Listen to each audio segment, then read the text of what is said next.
Hey everybody, so I am coming back with you, coming back to you with another video. We had some of these guys sprout, so I'm pretty excited.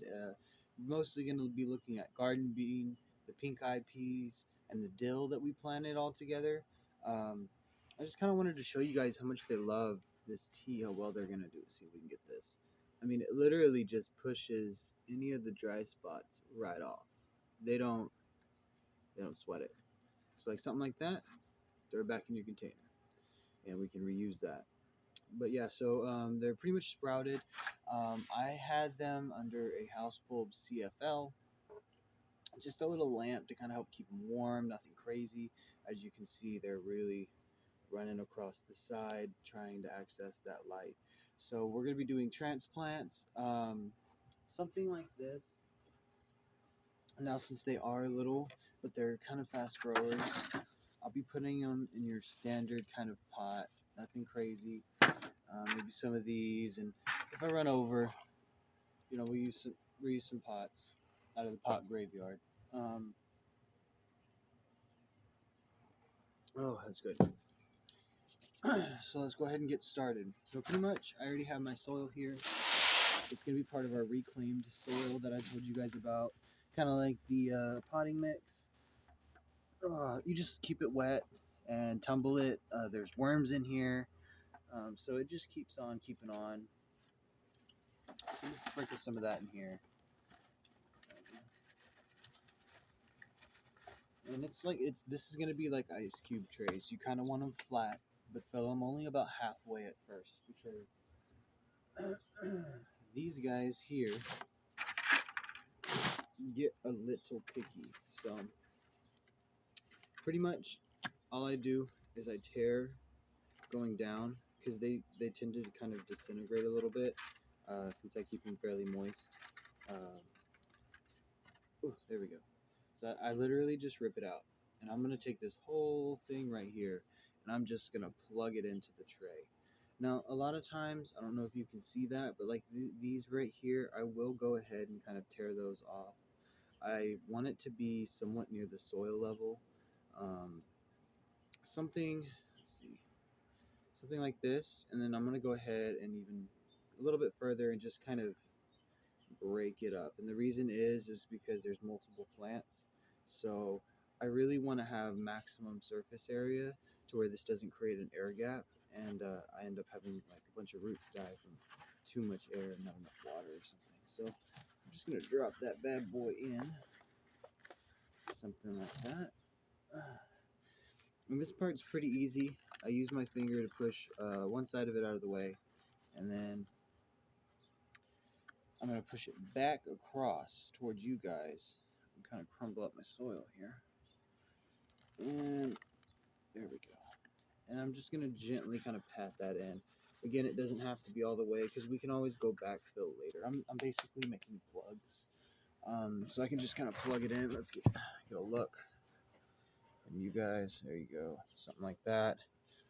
Nothing crazy. So, yeah, it's pretty straightforward. I hope you guys can see that.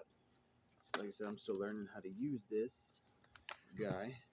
But I'm going to do that across the board. And once I get that done, I'll be back and we'll go on to the next step. Hey guys, so I just wanted to stop in with you real quick. I wanted to show you how well these disintegrate. Now remember, these guys are only a couple of days old. I'm posting all of this as soon as I make it the same day. That way y'all can kind of get a realization of the amount of work that I put into these plants, so you can help yourself.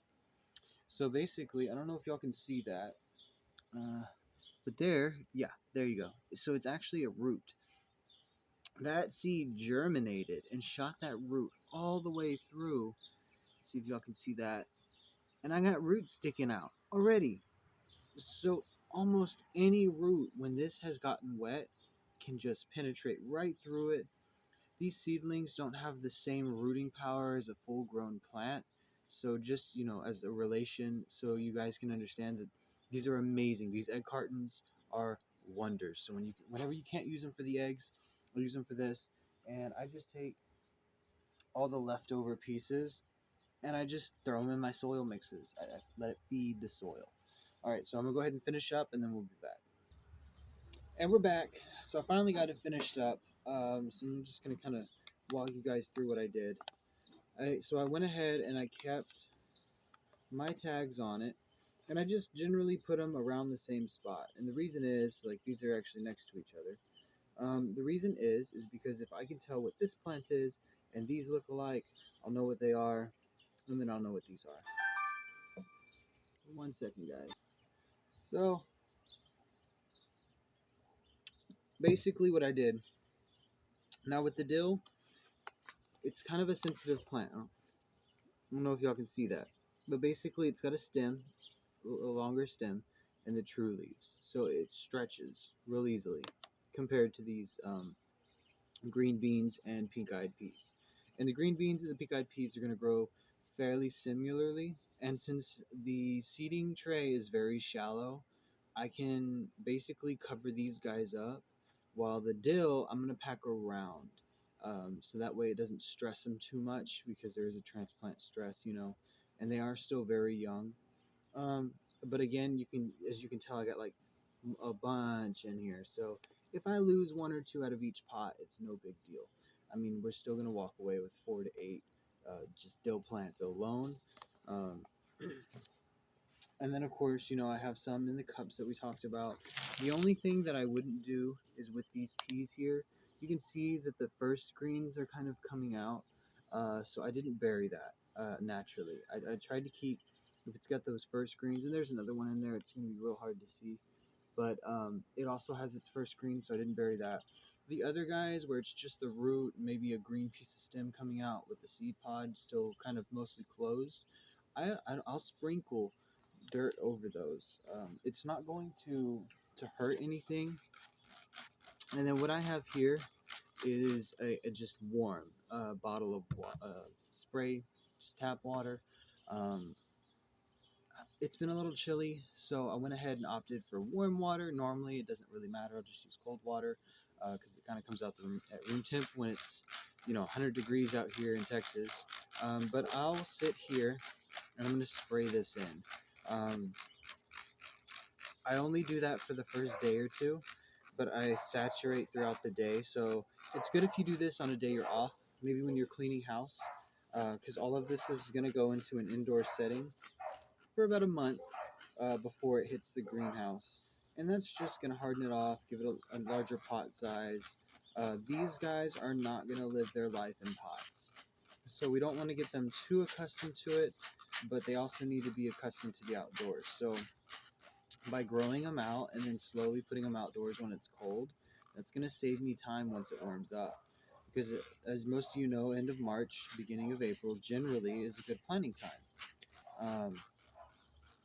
So what I'm doing is I'm saving myself time with the greenhouse. Everything will be moved out. So as soon as our last freeze hits, those guys are going to immediately get hit in the ground, which we already plowed.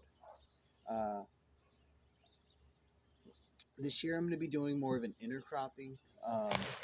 For those of you that don't know, that means I'm going to be putting these plants kind of together, but separating the families of plants. So it's not going to be 6 dill plants in one spot. It's going to be 6 dill plants across the whole garden. I'm also going to be having a pollinator bed by taking and growing a bed of flowers. This is a snapdragon, guys. I overwintered this. So I'm going to be doing something like this. I'm going to start doing that more often because I really liked it. And just, that's a summer flower. So I can put all of these out, attract a whole bunch of pollinators. And what I've also been experimenting with over the last year or two is we have a lot of grasshoppers and just bugs and pests in general, even when I have a lot of birds in the area. Um, if I keep the birds at a manageable amount and I keep the praying mantises and everything and ladybugs, everything at a manageable amount, we're still going to have them present. So I call it Mother Nature's tax. Always estimate 10%. You're going to lose 10 to 15% of your crop. And the reason is that means you'll always have more than necessary. So even if there is a devastation, you're basically already ready for that.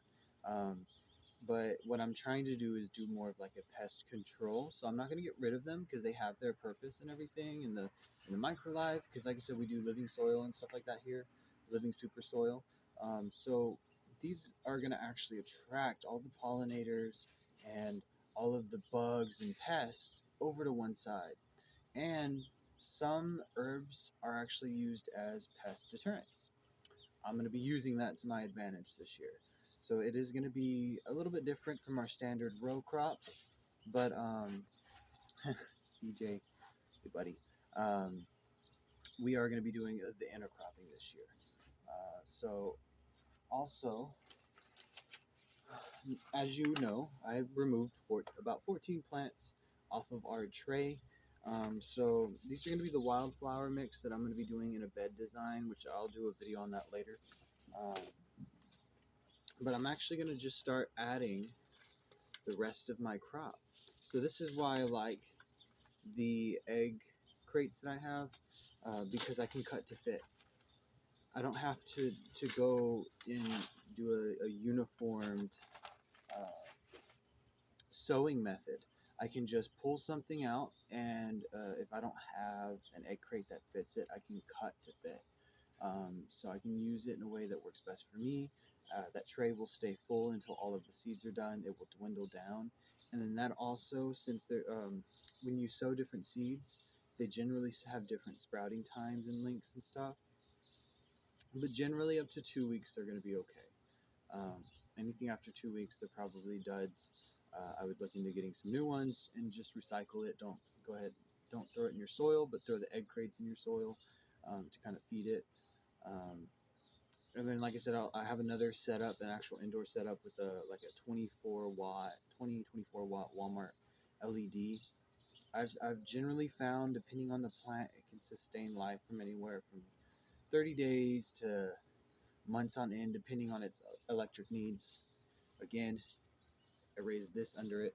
I only added a CFL just because I had it at one point. So I'm going to be rotating them through as they kind of start to grow, and it's going to have a little bit of like a wheel effect. So it'll slowly, in stages, manageable stages, allow me to do what I already want to do without really spending much time on it. Believe it or not, the only time I spend on this is the time of the videos plus 5 to 15 minutes to get everything prepped for you guys. So this is completely manageable. I'm doing this on one of my days off. Um, you can hear it's morning. The birds are chirping. I haven't even started chores and stuff for the day yet. And we already have 14 plants ready to go that'll be ready in about 1 to 4 weeks to go to my greenhouse. That's how easy it is. Even if you don't have a greenhouse, and 1 year I did a sunny window. So really, it's up to you. Um, the limit is your imagination. I hope you guys enjoyed the video. Don't forget to like, subscribe, and comment any questions, concerns, or just things you noticed about the videos, things you want to have changed. I really enjoy making these for you guys, so we'll see you next time.